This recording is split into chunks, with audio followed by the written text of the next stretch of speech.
우리는 문제없는 인생 살기를 원합니다. 문제가 없었으면 좋겠다 이런 생각들을 많이 하고 또 그런 기대감을 갖고서 살아야 합니다만, 그런데 우리 기대와는 달리 우리가 살아가면서 느끼는 것은 인생은 문제가 많다라는 거예요. 그리고 또 그 문제를 만나게 되어지면 마음속에 낙심하는 마음이 드는 것이 우리 인생의 삶인 것입니다. 낙심이 뭡니까? 낙심이라는 것은 바라던 일들을 이루지 못해서 맥에 빠지고 또 마음이 상하는 거예요. 바라던 것들이 이루어지지 않아서 마음이 깊은 그런 낭떠러지로 떨어지는 것들을 낙심이라고 말합니다. 근데 여러분, 우리가 언제 낙심하냐면은 보통 내가 생각한 대로 되지 않을 때에 낙심합니다. 내가 생각한 대로 되지 않아서, 내가 기대했던 대로 원하는 것이 제대로 이루어지지 아니하길 때에 우리는 낙심하게 되어집니다. 예를 들어서 요즘 이제 많은 사람들이 주식을 하지 않습니까? 주식을 하는데 내가 오를 것이라고 샀던 그 주식이 주가가 폭락을 해버린 거예요. 내가 기대했었던 주가가 있는데 오히려 마이너스가 되는 거예요. 폭락을 해버립니다. 그래서 주식이 시지조각이 되어지면 그때 사람이 낙심이 되는 거죠. 그래서 여러분, 우리가 인생을 살다 보면서 하나 경험하고 느끼는 것이 있는데, 그게 뭐냐면 인생은 내가 생각하는 대로 되지 않는 것이 너무나도 많다라는 것입니다. 그렇지 않습니까? 내 생각대로 되지 않는 것들이 너무나도 많이 있는 거예요. 그래서 내 생각대로 또 내 기대대로 되지 않는 상황이 너무 많이 생기기 때문에 우리 인생 속에서는 낙심하는 일들이 빈번하게 생기는 것입니다. 그리고 또 언제 사람이 낙심하게 되냐면은 감당하기 힘든 문제를 만날 때에 낙심하게 됩니다. 예를 들어서 여러분들이 살면서 1억을 빚지고 있다고 생각해 보세요. 1억을 내가 빚졌어요. 1억을 빚졌으면 마음이 얼마나 무겁고 얼마나 낙심되겠습니까? 근데 여러분, 우리 울산에서 제일 큰 기업이 현대자동차 아닙니까? 현대자동차 그 회장님이 1억을 빚졌는데 1억을 빚진 것 때문에 현대자동차 회장님이 그 1억 빚진 것 때문에 마음이 무겁고 낙심하겠습니까? 그렇지 않을 겁니다. 왜냐하면 재산이 뭐 수십조니까 엄청난 재산을 갖고 있으니까 그 1억 정도는요 능히 감당할 수 있으니까 그 1억 빚졌다고 해서 낙심하고요 마음이 무거워서 좌절하지 않습니다. 근데 여러분 1억이 아니라 100만 원만 빚을 지고 있어도 그것을 감당할 수 있는 능력이 없게 되어지면 사람은 낙심하는 거예요. 그래서 여러분 사람은 문제를 만나서 낙심하기도 하지만은 사실 본질적으로는 문제를 만났기 때문에 낙심하는 것이 아니라 그 문제를 감당하거나 해결할 수 있는 능력이 없기 때문에 낙심을 하는 거예요. 내가 1억을 감당할 수 있는 능력이 있으면은 그거 그냥 갚아버리면 되니까 그런 능력이 있으니까 그거 가지고서 고민하고 낙심할 이유가 없는 거죠. 그리고 또 사람이 언제 낙심하게 되어지냐면은 힘들고 어려운 문제가 해결되지 않냐고 오랫동안 계속 반복이 되어지고 지속이 되어질 때에 사람이 낙심을 하는 겁니다. 여러분 성경이 욥을 보세요. 욥은 동방에서 제일 가는 부자라고 말하고 있어요. 근데 제일 가는 부자인데 고난이 쓰나미처럼 밀어닥쳐 왔습니다. 그래서 수많은 소가 그리고 가축들이요. 그 스바 사람들이 와가지고 다 빼앗아가고 종들도 다 죽여버렸습니다. 그리고 양들이 많이 있었는데 하늘에서는 갑자기 불이 떨어져가지고 양들도 다 죽고요. 그 양들을 지키고 있던 목동들도 다 불타 죽어버렸습니다. 그러니까 엄청난 재산을 다 한순간에 잃어버리게 됐어요. 그리고 또 갈대 사람들이 와서 낙타까지도요 다 빼앗아가 버렸습니다. 그러니까 그 많던 재산들을요 송들이 이제 다 잃어버렸어요. 다 빼앗겨 버렸습니다. 게다가 자녀들이 10자녀가 있었는데 이 10자녀들이 식사를 하다가 갑자기 강풍이 불어닥쳐가지고 집이 무너지는 바람에 10자녀가 다 죽어버렸어요. 여러분 이걸 생각해 보면 얼마나 마음이 좌절이 생기고 낙심이 생기겠습니까? 우리는 욥에 대해서 여러분 들어보신 분들은 아시겠습니다만 생각하기를 욥은 한 번도 낙심하지 않고 원망 불평하지 않았었던 인생이다 이렇게 생각하지만은 성경 가만히 보면요 그렇지 않아요. 욥도 이런 일들이 계속되고 반복되다 보니까요 원망도 생기고요 낙심하는 일들도 생겼어요. 그래서 욥기 3장 말씀에 보면 이런 고백까지 했어요. 욥이 드디어 말문을 열고서 자기 생리를 저주하면서 울부짖었는데 내가 태어난 날이 차라리 사라져버렸더라며. 무슨 얘기입니까? 차라리 내가 태어나지 않았더라면 이런 고난과 시련을 겪지 않았을 텐데 이렇게 원망하고요 낙심하는 그런 모습이 있더라 이거예요. 사람은 강한 것 같지만 사실은 강한 존재가 아닙니다. 얼마나 약하고 얼마나 여러 가지 인생 문제에 대해서 취약함을 갖고 있는 존재인지 알 수가 없어요. 그래서 우리가 우리의 힘으로 해결할 수 없는 문제를 만나게 되어지면은 사람은 낙심하게 되어지더라라는 것입니다. 자, 그래서 사람이 언제 낙심하게 되냐? 내가 생각한 대로 되지 않을 때 낙심합니다.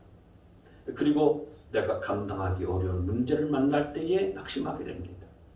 뿐만 아니라 그 힘들고 어려운 문제들이 오랫동안 계속되어지고 반복되어지면 사람은 낙심하게 되어져 있어요. 그러면 둘째로 낙심하는 이유가 뭐냐라고 하는 것입니다. 왜 낙심하는가? 첫 번째 이유가 있다면요. 그것은 부정적인 생각을 내가 받아들이기 때문에 그렇습니다. 민수기 14장 말씀해 보시면은 12정탐꾼들이 가나안 땅을 정탐하고 와서 이스라엘 백성들 앞에서 보고를 하는데 그 이스라엘 백성들이 정탐꾼들의 보고를 듣고서 어떤 반응을 보였는지라고 하는 그 반응들이 잘 나와 있어요. 그런데 12명 중에서 여호수아와 갈렙은 긍정적으로 보고를 했는데 이스라엘 백성들은 다른 10명의 정탐꾼들의 부정적인 그런 보고에 귀를 기울이고 거기에 마음 뺏겨서 그들의 말을 그대로 받아들여요. 그래서 이스라엘 백성들은 밤새도록 슬피 울면서 이 10명의 정탐꾼들의 부정적인 보고를 듣고서 모세를 원망하고 다시 애굽으로 돌아가자라고 그렇게 말해요. 이스라엘 백성들이 밤새 울면서 낙심했었던 이유는 뭐냐면 그 10명의 정탐꾼들 12명 중에서 여호수아와 갈렙을 제외한 10명의 정탐꾼들이 우리는 안 된다. 우리는 할 수 없다. 우리는 저 가나안 땅으로 들어가서 그 땅을 차지할 수가 없다. 그 땅에 살고 있는 그 성읍은 저 가나안 족속들이 살고 있는 그 성읍은 요새와 같다. 그리고 거기서 살고 있는 아낙 자손들은 키가 정말 크고 장대한 자들이다. 그들에 비하면 우리는 메뚜기와 같다. 그래 우리는 저 땅에 들어갈 수 없다. 이렇게 보고를 하니까 이스라엘 백성들이 그 부정적인 보고를 듣고서 다 그냥 마음이 물같이 녹아져가지고요. 낙심하게 돼서 원망하면서요. 그렇게 한없이 울었다는 거예요. 그렇습니다. 여러분 우리가 문제만 보면은 마음이 낙심할 수밖에 없어요. 문제만 보면은 어떤 일이든지 그렇습니다. 낙심이 탁 생기는 겁니다. 그런데 문제에 보지 아니하고 해결책을 바라보고 해결점을 찾으려고 하게 되어지면요 낙심하는 것이 아니라 오히려 힘을 얻게 됩니다. 그 똑같은 상황에서 이제부터라도 다시 하면 된다. 하나님이 우리와 함께 하신다. 문제를 보는 것이 아니라 해결책을 바라보면서 그 해결점을 바라보면은 새로운 힘을 얻게 되고 낙심하지 않게 되는 거예요. 그래서 여러분 어떤 일이 생기든지 문제가 생기면 그 문제를 바라보지 말고 해결책을 바라볼 수 있는 여러분 되시기를 바랍니다. 그리고 주변 사람들이 저런 얘기를 할지라도 그런 말에 여러분 휘둘리지 마세요. 주변 사람들의 말을 잘 분별하세요. 종종 내 주변의 사람들 중에는요 해결책은 제시하지 아니하고 문제점만 말하는 사람들이 많이 있기 때문에 그래요. 문제점을 계속해서 얘기하다 보면은요, 그 문제만 바라보이는 거지, 그래서 걱정하고 낙심할 일만 생기는 거지, 해결되지 않습니다. 그럼 여러분, 문제점만 말하는 사람들의 그 말에 여러분이 기울이지 않고 그 말에 귀담아 듣지 않을 수 있게 되어지기를 바랍니다. 왜냐하면 문제만 말하는 사람들의 말에 내가 귀를 기울이게 되어지면은 나 자신도 낙심할 가능성이 크기 때문에 그러는 거예요. 그래서 사람이 왜 낙심하느냐? 이런 부정적인 말, 부정적인 생각을 내가 받아들이기 때문에 그런 거예요. 이스라엘 백성들처럼 10명의 정탐꾼들이 하는 이야기를 내가 받아들이니까, 그걸 내가 인정하고 그걸 내가 수용하게 되어지니까 우리 마음속에 낙심이 생기게 되어지는 것입니다. 또 둘째로 낙심하는 이유는 뭐냐면 내가 낙심하기로 선택을 하고 그 낙심을 받아들이기 때문에 그래요. 낙심을 내가 선택하는 것입니다. 아, 목사님, 낙심할 만한 문제가 생겼으니까 낙심하는 거지. 내가 낙심을 왜 선택합니까? 사람들이 그렇게 이야기하지만 사실 그렇지가 않아요. 그게 맞는 말 같지만 사실 맞지 않아요. 말은 맞는 것 같지만 실제로는요, 자기 마음속에 낙심을 택하고 낙심을 받아들였기 때문에 낙심이 생기는 거예요. 여러분 보세요. 똑같은 환경과 똑같은 상황 속에 있으면서도 어떤 사람은 낙심하기도 하고 어떤 사람은 낙심하지 않는 경우가 있지 않습니까? 제가 방금 말씀드린 민수기 13장 14장 말씀에 12명의 정탐꾼들 중에서 10명의 정탐꾼들의 부정적인 이야기와 생각들을 받아들였어도 이스라엘 백성들은 낙심했어요. 여호수아와 갈렙도요, 다른 10명의 정탐들과 똑같은 상황과 똑같은 환경을 보고 왔지 않습니까? 다른 것을 보고 온 것이 아니었어요. 여호수아와 갈렙도요, 똑같이 가나안 땅을 보고 왔었고 그 땅에 아낙 자손들이 키가 크고 장대한 것들을 보았어요. 그리고 그 땅의 성읍들이야 요새같이 견고한 것들을 똑같이 봤어요. 그런데도 불구하고 여호수아와 갈렙은요, 낙심하지 않았어요. 낙심하지 않았습니다. 그렇기 때문에 여러분, 사람들이 낙심하는 이유는 뭐냐면 자기가 그 문제에 대해 스스로 낙심하기로 선택하고 받아들이기 때문에 낙심하는 거예요.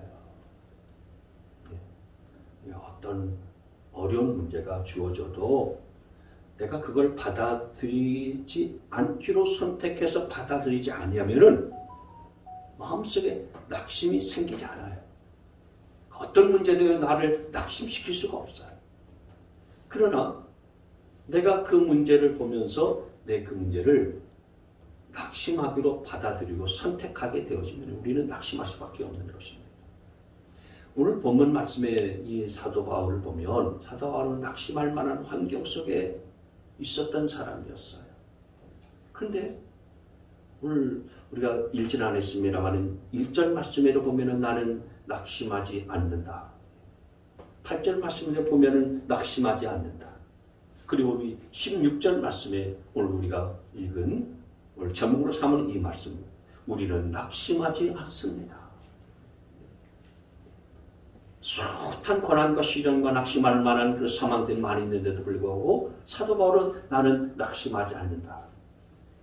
그래서 여러분, 사람은 낙심할 만한 환경이 있기 때문에 낙심하는 것이 아니라 낙심하는 진짜 이유는 뭐냐?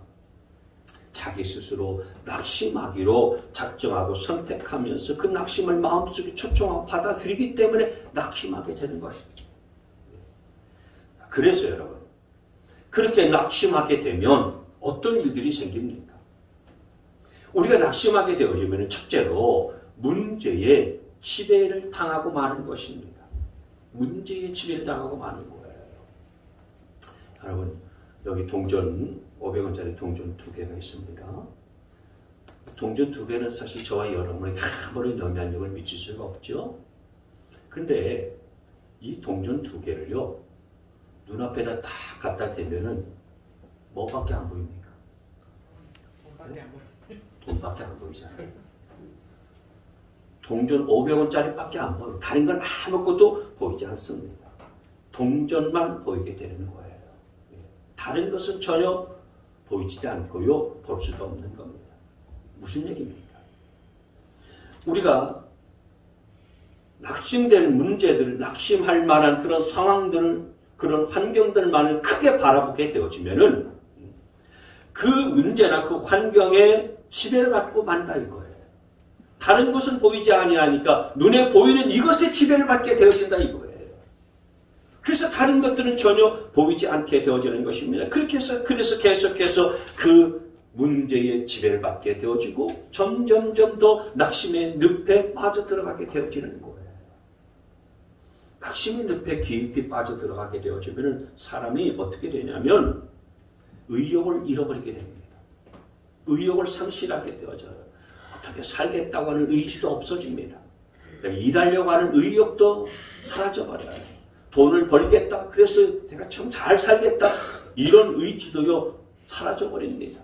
그러면서 인생을 그냥 자포자기하면서 살아가게 되어지는 거예요. 왜냐하면 낙심이라는 그 자체가요 사람의 의욕을 떨어뜨리고요 사기를 떨어뜨리는 행위이기 때문에 그런 거예요.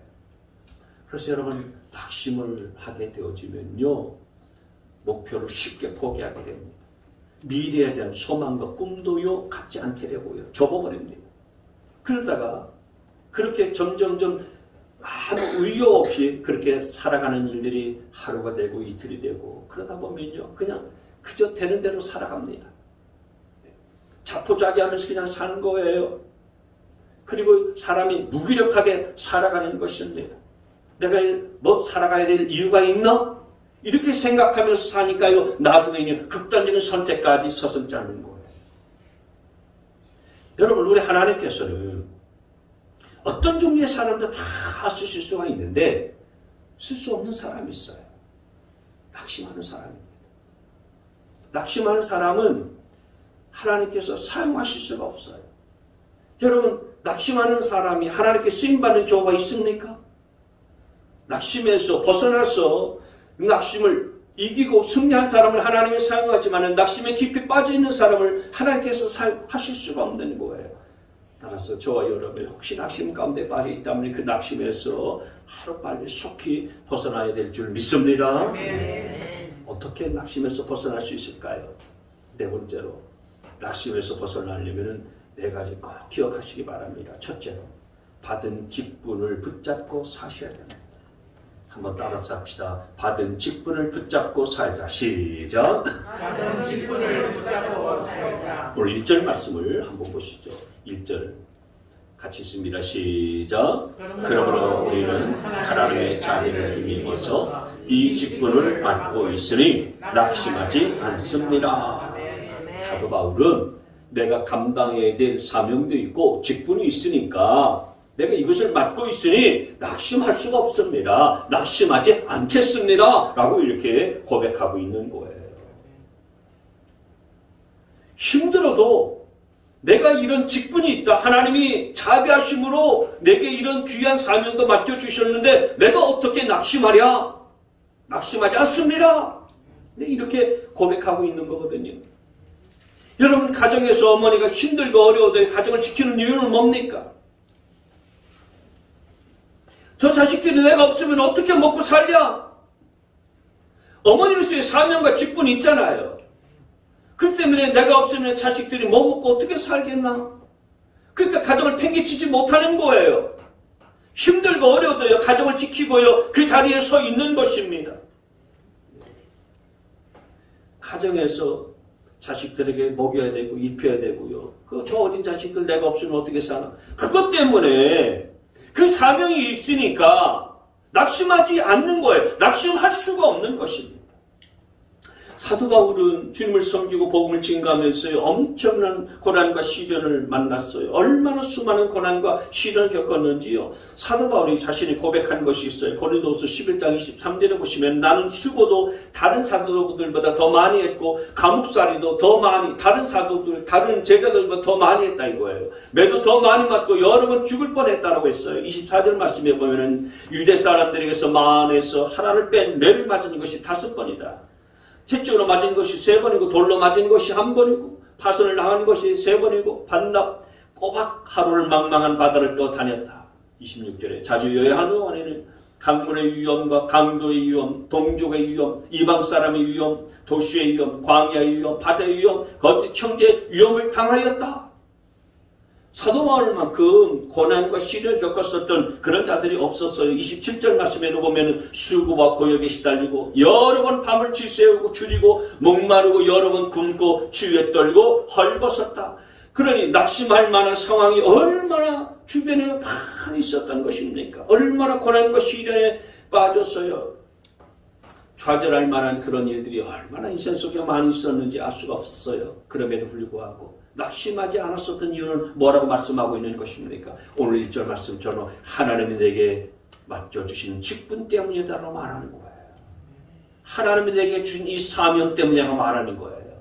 하나님이 내게 자비하심으로 내게 맡겨주신 직분이 있고 사명이 있는데 이것 때문에 나는 낙심하지 않는다라고 그렇게 고백하고 있는 것입니다. 그 때문에 여러분, 저와 여러분에게 작은 직분과 작은 사명이라고 할지라도 하나님께서 내게 맡겨주신 것이 있다면 그것 때문이라도 저와 여러분 낙심하지 않아야 되리라 믿습니다.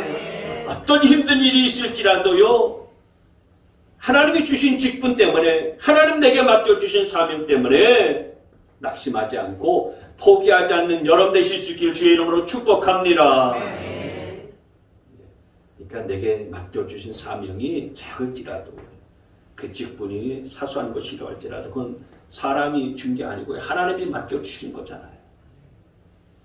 하나님이 맡겨주신 거기 때문에 잘 감당할 수 있기 위해서 여러분이 기도하시길 바라고요. 그리고 그 사명을 내가 감당하게 되어질 때에 하나님께서는 감당할 수 있는 힘도 주시고 내 마음속에 낙심도 사라지게 만드시고요. 오히려 하나님께서 더 내 믿음을 견고하게 세워주는 축복을 베풀어 주실 줄 믿습니다. 따라서 여러분, 우리가 낙심에서 벗어나려면은 내게 주신 이 직분 붙들고 살아야 된다는 사실들 기억하시길 바랍니다. 한번 따라서 합시다. 받은 직분을 붙들고 삽시다. 시작. 받은 직분을 붙들고 삽시다. 두 번째로 어떻게 낙심에서 벗어날 수 있냐면, 내게 생긴 고난과 문제는 나를 빚기 위해서 만들어진 것이다. 주어진 것이다. 나를 빚어가기 위한 것이다 라고 이렇게 생각하셔야 됩니다. 오늘 본문 8절 9절 말씀해 보시면 우리는 사방으로 죄어들어도 움츠러들지 않으며 답답한 일 당해도 낙심하지 않으며 박해를 당해도 버림받지 않으며 거꾸로 뜨림을 당해도 망하지 않습니다. 사도 바울은 방금 우리가 본 것처럼 엄청난 그런 환란과 시련과 고난이 많이 있었어요.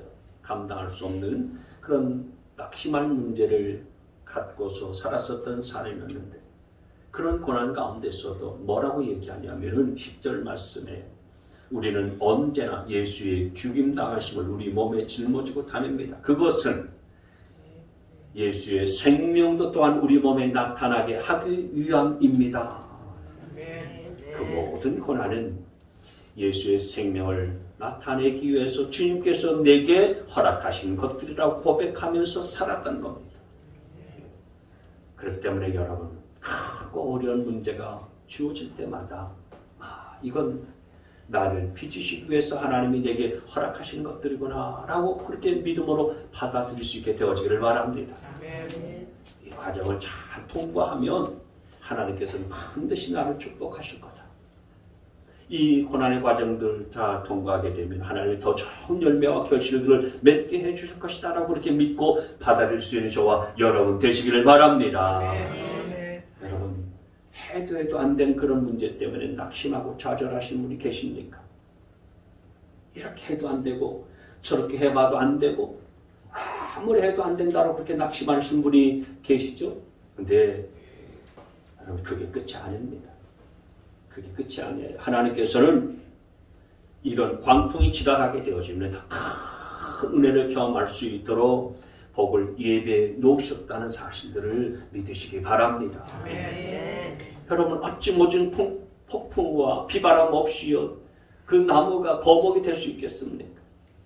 나무가 거목이 되는 이유는 모진 비바람과 그리고 태풍을 다 맞이하면서도 거기에서 버텨내고 그 과정들 통과했기 때문에 거목이 되어지는 거예요. 하나님께서 쓰시는 위대한 사람들을 가만히 보세요. 수많은 낙심과 낙심을 거듭하는 과정 속에서 낙심하는 과정이 없었던 게 아니었어요.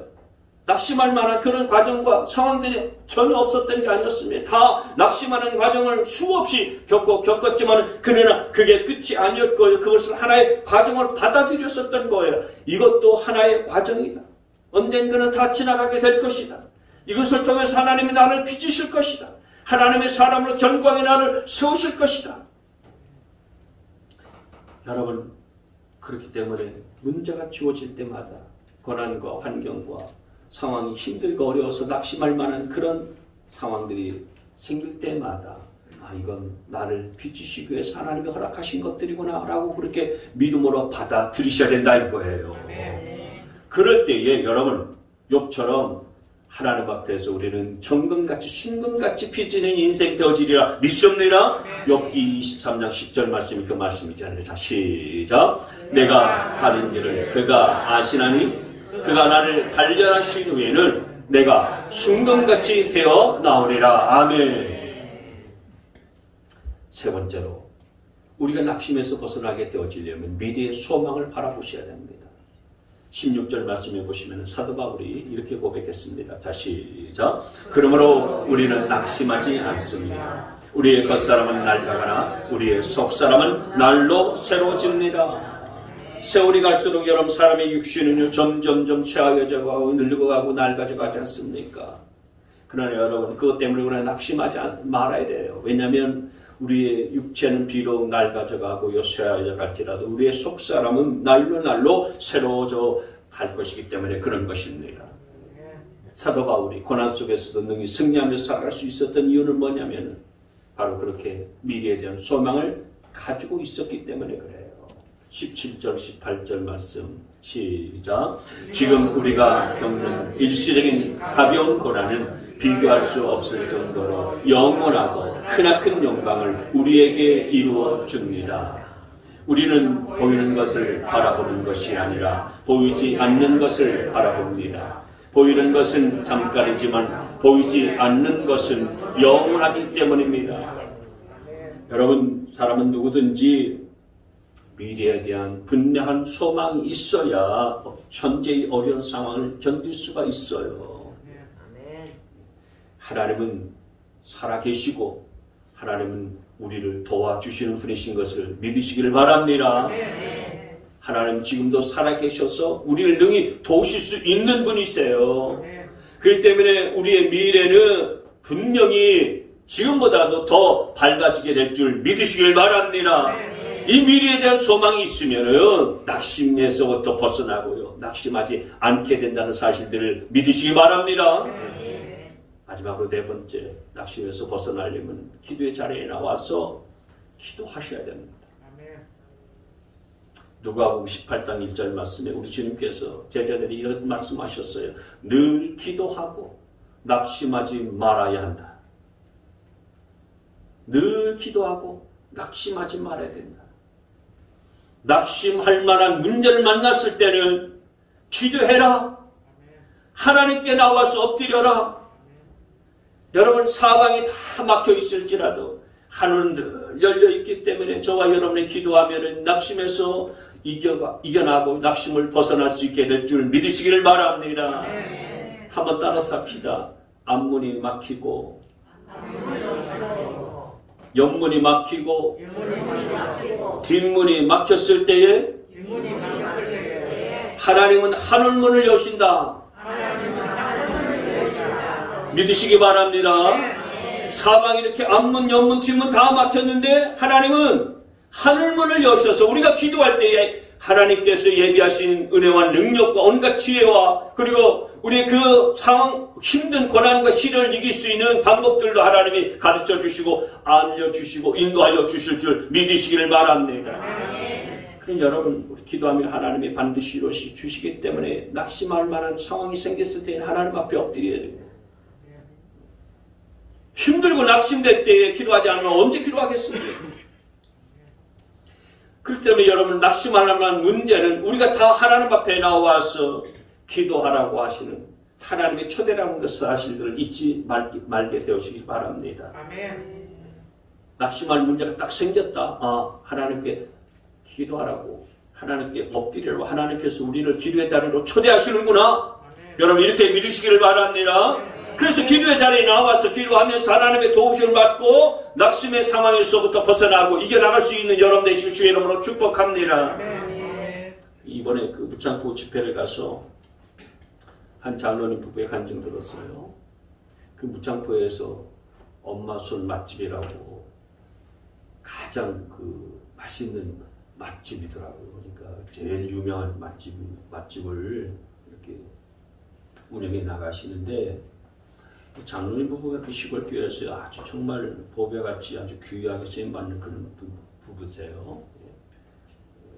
이분들은 장사에서요 11조 예물을 하나님 앞에 가장 먼저 떼어서 드리는데 장사에서 돈을 벌어가지고 11조를 뗄 때가요 가장 행복하답니다. 가장 행복하다. 그래서 11조 헌금을 봉투에 딱 담아가지고요 보통 우리는 주일날 하나님 앞에 예배 드려가면서 11조를 드리는데 주일까지 기다릴 수가 없어서 그냥 바로 그냥 교회 가서 하나님 앞에 드린대요. 근데 부부가 장로님하고 권사님 부부가 같이 장사하고 같이 일해서 같이 돈 버는데 11조를 드릴 때는요 둘로 똑같이 나눠가지고 하나님께 드린답니다. 헌금하는 것이 하나님 앞에 예물 드리는 것이 그렇게 기쁘대요. 헌금 생활뿐만 아니라 신앙생활에도요 성도들에게 보내드리고 있는데요. 교회를 섬기고 목회자들을 섬기는 마음이 남더라고요. 주변 성도들하고 주변 그 동네 사람들한테도요 섬기는 그런 마음 때문에 참 감동이 되더라고요.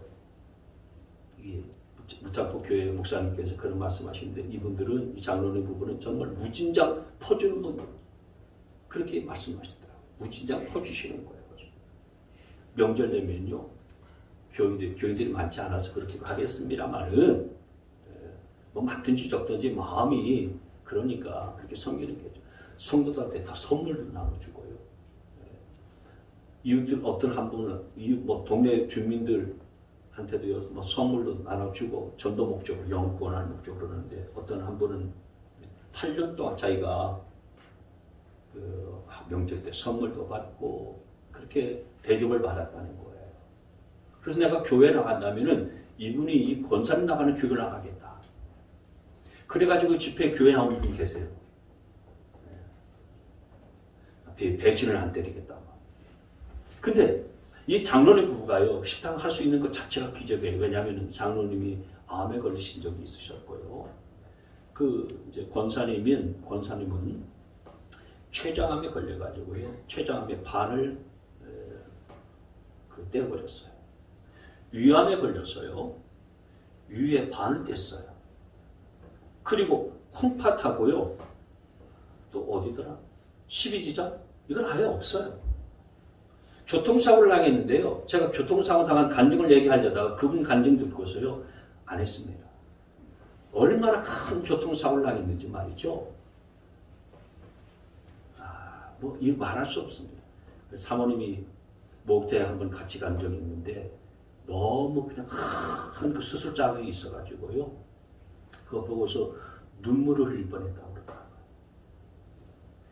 그리고 장사가 잘 돼가지고 해수욕장 바로 앞에 2층 건물에서 크게 뭐 종업들도 많이 두고서요. 장사는 너무 무창포에서 제일 장사가 잘 됐어요.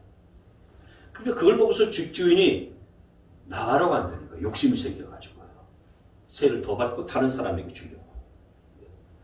그래서 나와서 했는데 바로 그 옆에서 했어요. 근데 잘 되는 거예요. 비수기지 않습니까 지금은. 비수기인데 다른 가게는 쏠하게요. 이 장로님 부부가 아침 식사를 저희들에게 대접해 주셨는데 아침부터 손님들이 몰려오는 거예요. 비수기인데도 성수기처럼 그렇게 장사가 잘 되더라고요. 여러분 낙심할 만한 일들을 생각하면 이 장로님 부부 그 권사님만큼 낙심할 만한 사람은 없을 거예요.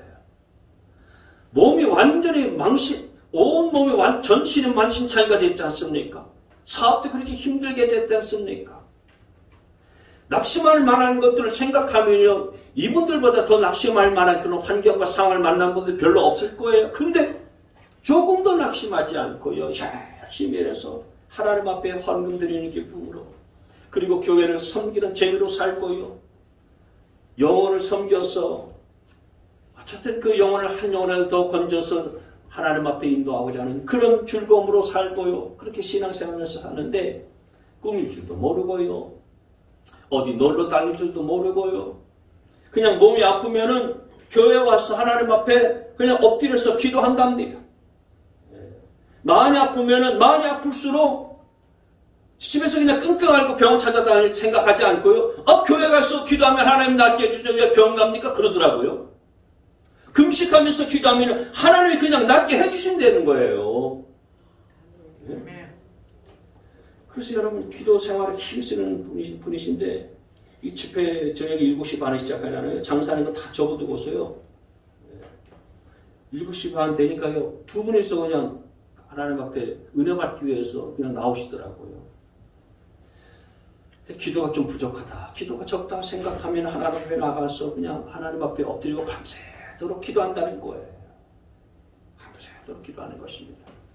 그래서 하나님께서 그 기도 들으시고 하나님 섬기는 그 중심을 하나님께서 기억하셔서요, 손님들을 이 권사님, 이 장로님 부부하는 엄마 손맛집으로 계속 보내주는 것 같아요.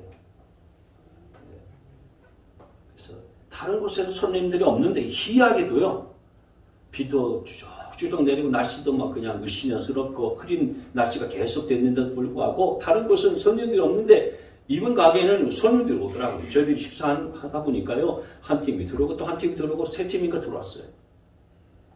여러분, 인생 속에서 낙심할 수밖에 없는 일들이 많이 생기고 있습니까? 낙심하지 말고 기도할 수 있게 되어지길 바랍니다. 아멘. 기도하면서 하나님의 도우심을 구할 수 있게 되어지기를 바랍니다.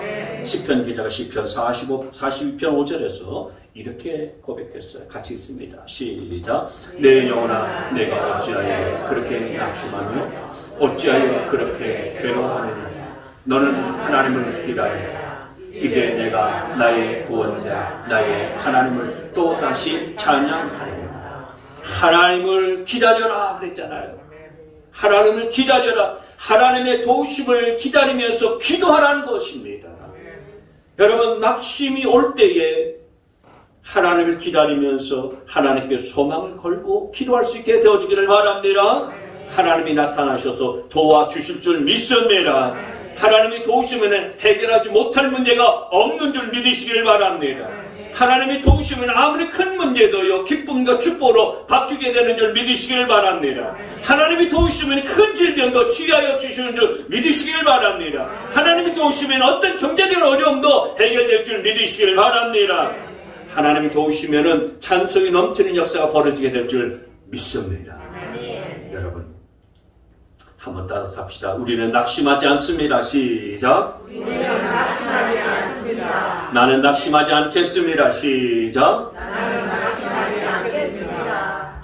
하나님께 기도하고 엎드려서 여러분, 낙심하는 인생에서 벗어나서 승리하는 인생, 하나님이 복 주시는 인생 누리며 살아갈 수 있게 되시길 주님의 이름으로 축원합니다. 아멘.